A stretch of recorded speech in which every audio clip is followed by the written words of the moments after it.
Bonsoir à tous, bienvenue, merci d'avoir choisi TV+ pour vous informer les principaux titres de ce journal. Litige foncier au quartier Doum dans le 6e arrondissement de Libreville, la famille du feu président Léomba livre sa version de fait, vous le verrez dans ce journal. Mouvement de grève dans les mairies d'arrondissement de la capitale gabonaise, les responsables de syndicats font le point de la rencontre avec l'édile de Libreville, vous le verrez. Et puis au Soudan du Sud, 4 ans après les inondations à Bentiu, le niveau d'eau n'a toujours pas baissé. Les habitants adoptent un nouveau mode de vie. Nous démarrons ce journal avec ce fait inédit dans une église au quartier PK9 à Libreville. Un homme de Dieu appelé Jésus-Christ interdit aux fidèles de suivre un traitement médical adapté. Il procède par un rituel sous forme de bain. Plusieurs fidèles ont déjà perdu la vie après la perte des membres. Seulement hier soir, l'homme de Dieu est porté disparu. Il est activement recherché par les familles des disparus. Nous y reviendrons avec force et détails au cours de nos prochaines éditions d'information. Litige foncier au quartier Doum, l'affaire oppose la famille Robert Tuntum à celle des descendants du feu président Léomba. Après le passage de Robert Tuntum sur nos antennes, la famille de Léomba exige un droit de réponse comme l'exige le Code de la communication. Alexandre Bamdo. Après le passage de Robert Tuntum sur les antennes de TV+, par rapport au litige foncier qui oppose sa famille à celle des descendants de feu Léomba, cette dernière a tenu à réagir. Pour le mandataire de la famille, il était impérieux de recentrer le débat. Alors si les gens sont venus faire des plantations chez nous et qu'aujourd'hui nous avons demandé à ce que les plantations s'arrêtent parce que nous sommes en train de faire les parcellaires et tous les ayants droit doivent rentrer en possession. Donc nous voulons ici édifier l'opinion nationale et internationale pour ne pas amener à ce que les gens se dispersent. Parce que les gens ont pris leur clavier, ils ont dit tout et de rien. Effectivement, nous sommes la famille Léomba. Donc, tous les documents sont ici. Ils nous ont parlé d'un DUP. Effectivement, il y a un décret. Ici, voilà le décret 0400 PR du projet d'aménagement du 10, 5e mois 2002. Ce DUP ne se trouve pas à cet endroit. Ça se retrouve de l'autre côté. Ici, il n'y a jamais eu de recensement de la mairie ni de la NUTTC. C'est chaque ayant droit qui est en train de déclarer en ce moment son morceau de terre. En ce qui concerne le harcèlement dont seraient victimes Robert Tuntum et sa famille, Toussaint Essoun a tenu à donner sa version des faits. Capitaine Koumbi, après investigation, avait compris que c'est Toutoum et son Ruben qui a trafiqué les documents du dossier avec Junior Fabrice. Il fallait qu'il se présente. Puisque sa mère, ne sachant pas lire et écrire, ne pouvait pas trafiquer les documents. Donc Junior se retrouve avec un document parce qu'il attendait le résultat du géomètre. Eux, ils ont pris derrière un géomètre, ils ont trouvé 2900 mètres carrés, ils les ont déclarés et Junior a porté plainte pour le faux usage de faux. Et le procureur a dit que le faux usage de faux est établi. Nous sommes allés, moi en tant que mandataire au tribunal, avec les 1 million que Junior a reçu dans leur main. Et j'ai déposé le million. Le procureur leur a demandé de prendre de l'argent, de ne pas aller dans les audiences. Elle a décidé d'aller dans les audiences parce qu'elle se dit forte. Suite aux incohérences observées dans le contrat de vente du terrain litigieux, la famille Léomba a trouvé judicieux de résilier celui-ci. Nous avions constaté que notre cadet, Junior, a vendu un terrain. Ce terrain n'avait pas de limite, n'avait non plus de superficie. Nous avions estimé qu'on ne peut pas céder à quelqu'un un terrain qui n'a pas de limite, auquel cas il va falloir annuler cette cession et cette vente-là et repartir sur de nouvelles bases. Au regard de la posture adoptée par chacune des parties, l'affaire du litige foncier de Doum est loin de connaître son état. Front social, les agents municipaux en assemblée générale ce matin à l'hôtel de Libreville, à l'hôtel de ville de Libreville. Objectif, faire le point de la rencontre avec les autorités municipales. Jessica Ondjoa nous fait le point. Stop au pilotage à vue. La mairie n'est pas une zone de non-droit. Un message inscrit sur la banderole au lendemain de la rencontre entre le maire Christine Bantuntum, certaines autorités et agents municipaux. La mise au point était d'un enjeu crucial. Madame le maire a convoqué les maires d'arrondissement, les secrétaires généraux, les directeurs généraux, les directeurs et chefs de service. Et il était question pour nous d'apprécier le discours qui a été véhiculé par Madame le maire. Mais c'est un discours qui entretient la haine, ce qui n'est pas normal en période de crise. Quand nous sommes en période de crise, on regarde comment faire pour sortir de cette crise. Malheureusement, Madame le maire vient foutre encore le pied dans la fourmilière et ça nous a révoltés. Il était question qu'on soit devant la base pour qu'ensemble nous puissions apprécier ce qui a été dit par Madame le maire. Visiblement, la grève des agents municipaux se poursuit. Cette assemblée générale en est la preuve. Pour eux, pas question de lâcher prise face à la défense des droits. À l'endroit des agents municipaux, pour dire que la peur doit changer de camp. Ce que nous faisons, c'est dans le souci de défendre nos droits. Les droits sont reconnus sur le plan de la Constitution, sur le plan des lois. Donc nous ne cassons pas. C'est vrai que nous avons fermé les édifices publics qui ont été cassés par la police. Eh bien, nous ne sommes pas opposés, mais simplement interpeller l'agent municipal pour dire que nous devons rester solidaires à cette grève. C'est suivre les consignes lancées par les partenaires sociaux que nous sommes. Vous savez que nous avons nos collègues qui sont dans les régies financières, qui ne comprennent pas la nécessité de préparer la carrière.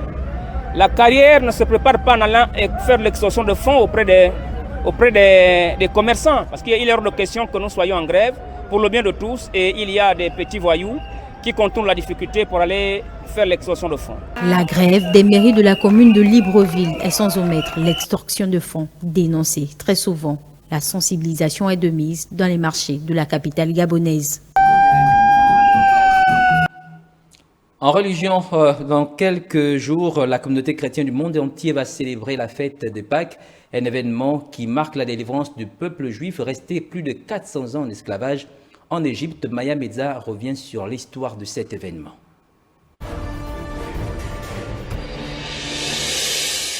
D'un point de vue monothéisme, on trouve l'origine de la Pâque dans le judaïsme. Il s'agit là de la célébration de l'Exode. Pâques est une grande fête juive.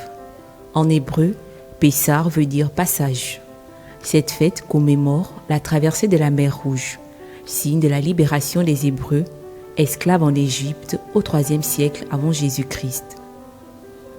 Dans les évangiles, il est raconté comment Jésus a célébré la Pâque avec ses disciples, avant d'être arrêté et crucifié 3 jours après sa mort. Jésus a parlé à certains de ses disciples qui témoignent qu'il est vivant, ressuscité d'entre les morts. Pâques est la fête la plus importante des chrétiens. Il célèbre à la fois la résurrection de Christ et la promesse donnée aux hommes de ressusciter avec lui. Cette fête est précédée de la Semaine Sainte, au cours de laquelle les chrétiens commémorent le jeudi de repas de la Pâque vécue par Jésus et le vendredi sa mort sur la croix. Mais tous les chrétiens ne fêtent pas Pâques à la même date. Orthodoxes et chrétiens des pays d'Orient ont des calendriers différents. Les chrétiens d'Occident en quête d'un rapprochement catholique et d'orthodoxes cherchent aujourd'hui à s'entendre sur une date commune. La tradition des œufs de Pâques que l'on déguste ce jour-là vient des chrétiens d'Orient. L'œuf représente le tombeau dont le Christ est sorti vivant. On reste en religion pour parler cette fois-ci du Ramadan. 2 semaines déjà depuis le début du jeûne de musulmans, mois béni du Ramadan, la période sacrée qui implique aussi la participation des enfants. Comment cette religion prépare les enfants à la pratique de ce pilier islamique? La réponse avec Aïcha Akoué. Débuté le 23 mars dernier, le mois béni du Ramadan est toujours en cours. C'est au lycée Mohamed Harissani que nous nous sommes rendus pour constater l'observance du jeûne par ces jeunes musulmans. Le jeûne des plus petits n'est pas obligatoire, mais à partir de 6 à 7 ans, ils peuvent faire un jeûne partiel jusqu'à l'âge de la puberté. Dans l'islam, le jeûne n'est pas obligatoire pour un très petit enfant, dès le bas âge, pour que quand ils auront l'âge de la puberté, qu'ils soient quand même aptes, capables de jeûner durant l'intervalle qui sépare l'aube de la tombée de la nuit. L'âge de la puberté se situe entre 10 et 15 ans. La responsabilité de cette éducation incombe aux parents et aux responsables religieux. Expliquer de long et en large aux enfants les avantages du jeûne. Je leur enseigne la culture islamique. Dans cette matière, nous enseignons aux enfants ce qu'ils doivent faire. Il y a des situations particulières qui exemptent les enfants du jeûne. Il y a des maladies et aussi des conditions qui ne peuvent pas permettre aux enfants de jeûner. Nous avons par exemple l'ulcère, enfants de jeûner. Par exemple, nous avons les menstrues. Lorsque la fille a ses menstrues, donc pendant ces périodes, pendant 6 jours au plus, la fille n'est pas autorisée à jeûner. Des adolescents formés depuis l'enfance au jeûne intermittent sont prêts à l'âge pubère où ce jeûne est désormais une obligation. Les conditions sont réunies pour que je ne sois pas trop fatiguée, je n'ai pas trop de tâches ménagères. À 7 ans, on a commencé de 4h à 12h. 12h, tu coupes. Quand tu coupes, tu continues jusqu'à 18h, jusqu'à l'âge de ma part, jusqu'à l'âge de 11 ans, 12 ans. Les enfants musulmans sont ainsi suivis depuis l'enfance pour un jour pratiquer à partir de 10 ans pleinement le jeûne du mois béni du Ramadan. 15 jours que le jeûne de Ramadan a commencé, un rituel observé par tout bon musulman et bon circoncis en 3 décades, le bien fondé de ces 3 décades avec Chimène. Les fidèles qui observent le jeûne ont de quoi en engranger pendant ce mois béni de Ramadan en termes de rétribution. Les 3 décades reparties en 10 jours chacune en sont une illustration parfaite dont la plus importante reste la 3e décade qui correspond à la dernière et contient les nuits d'adoration. Il y a une particularité quand même à la dernière concernant les nuits d'adoration que les musulmans font. En général, tout l'ensemble des mois de Ramadan sont identiques, ils sont pareils. Quelqu'un doit fournir les efforts pour en tout gagner. Les décades permettent aux jeûneurs de mieux maintenir le rythme du jeûne du début jusqu'à la fin. Il faut savoir que ce qui reste là, c'est le plus important encore, plus que ce qui s'est passé. Parce qu'il se peut que quelqu'un n'a pas pu commencer, le train marche. Depuis le début, il n'a pas pu commencer. Et puis voilà, quand ça reste quelques jours là, il va dire que attention, le moment béni sont en train de partir, sont en train de finir.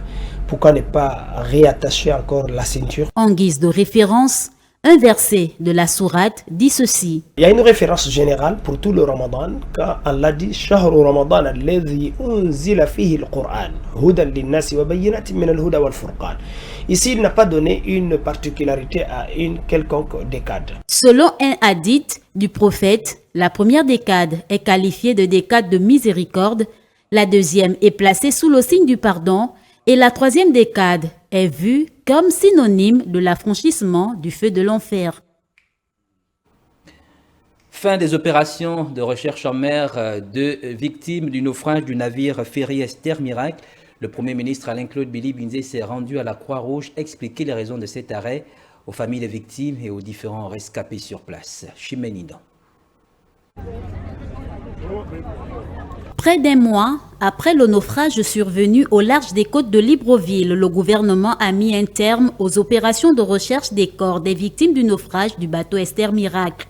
Après avoir apporté une aide financière aux rescapés ainsi qu'aux familles endeuillées, il fallait s'y attendre. Après avoir fait le constat avec des équipes qui organisent les secours que depuis maintenant 10 jours, les retours sont infructueux, nous sommes malheureusement contraints d'arrêter là les recherches. À cette déclaration, les autorités gabonaises s'engagent à poursuivre soutien et solidarité à l'endroit des familles. L'État se tient aux côtés des familles pour les accompagner et naturellement, nous ferons notre nécessaire pour que les familles bénéficient de ce soutien à la fois moral et psychologique. Mais nous ne pouvons pas continuer les recherches. Bilan définitif, 124 passagers secourus, 30 décédés, dont 28 corps identifiés et 2 en attente d'identification à la morgue de l'hôpital militaire d'Akonda, au nord de Libreville. Les habitants de Bikele-Rail, dans le 2e arrondissement de la commune d'Untoum, sont confrontés aux problèmes d'électricité et d'eau depuis de nombreuses années. Face à cette situation, elles interpellent les plus hautes autorités à pouvoir avoir une oreille attentive face à leurs préoccupations. Le reportage est signé Jessica Andjoa. Aucun compteur d'électricité posé sur les différents logements. À Bikele-Rail, certains câbles de courant traînent à même le sol avec tous les risques possibles. Un quartier qui accueille de nombreuses familles mais dépourvu des besoins essentiels. on tire des courants sur des kilomètres. Voilà, et le courant qui arrive, c'est un courant qui nous grille des appareils à tout moment. Moi, personnellement, j'ai mon congélateur qui a pris un coup à 2 reprises dans un mois. Voilà. Et il y a cela, c'est au quotidien cela en fait. Donc, vraiment le problème du courant, si vraiment les autorités nous écoutent, qu'ils essaient de voir ce côté-là. Là, au moment où je vous parle, il y a des baisses de tension. Voilà. Dans la nuit, c'est encore pire. Parce que tous les ménages, lorsqu'il est 18h, chacun active chez lui, ça baisse 2 fois plus encore la tension. Et du coup, on est obligé d'acheter à manger au quotidien. Vous voyez un peu, j'ai pris un jus. Voilà, je suis obligé de le consommer au quotidien. Je ne peux pas le mettre au frais parce que ça ne gèle pas. Hormis l'électricité, l'eau constitue un mal pour les habitants de ce quartier. On prend l'eau de la rivière, on peut payer l'eau en ville pour vivre. C'est comme ça qu'on est. On paye, on va faire comment? On paye parce qu'on ne loue pas, on peut habituer comme ça. Mais on veut que l'État nous aide pour que ça soit facile pour nous parce que c'est un peu dur. Pour s'approvisionner en eau, nous avons creusé des puits dans nos terrains. C'est une chance encore que nous avons ces anciennes méthodes-là. On a creusé des puits, mais il y en a encore. C'est juste pour laver, nettoyer le linge. Maintenant, l'eau à consommer, boire. Nous allons à l'extérieur, suivant la grande route, dans les stations là, puiser de l'eau à boire. Et ça, c'est un problème vraiment très, très à ne pas négliger parce que l'eau, c'est la vie. Exactement comme le courant. Dépourvus d'eau, d'électricité et même de route, les habitants de Bikili-Rai vivent un mal permanent. L'amélioration des conditions de vie est le véritable souhait de cette partie de la population gabonaise.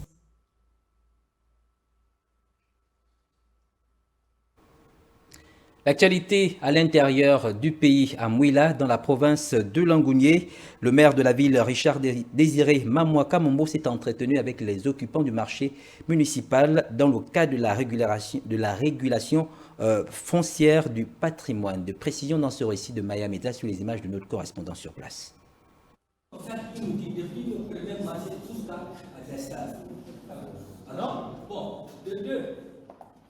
Pour Richard Désiré Mamouaka Mombo, il ne s'agit pas d'une chasse aux sorcières, mais plutôt d'une régularisation qui va dans le sens d'accompagner les opérateurs économiques pour être conformes à la loi et opérer dans les conditions favorables, chacun selon son activité. Donc il était important pour moi que je convoque 2 types d'opérateurs économiques qui sont sur le marché municipal de Mouila. Alors le premier type, c'est ceux qui ont des box de la mairie, qui sont dans les box de la mairie. Et le deuxième type, c'est ceux qui ont construit sur le terrain de la mairie qui a un titre foncier. Donc il était déjà question pour moi déjà de voir dans quelle mesure nous allons nous entendre pour la fixation des loyers.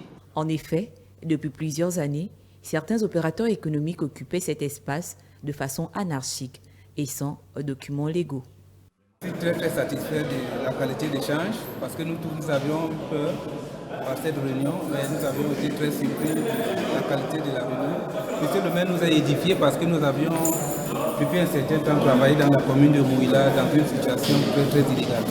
Maintenant, monsieur le maire vient de nous dire comment nous devons faire parce que nous travaillons sur le terrain de l'État. L'inflation se fait de plus en plus ressentir au Gabon et les opérateurs économiques ne souhaitent qu'une chose, être conformes à la loi pour éradiquer ce phénomène. À la mairie de Mouila, comme partout ailleurs, le titre foncier demeure inattaquable.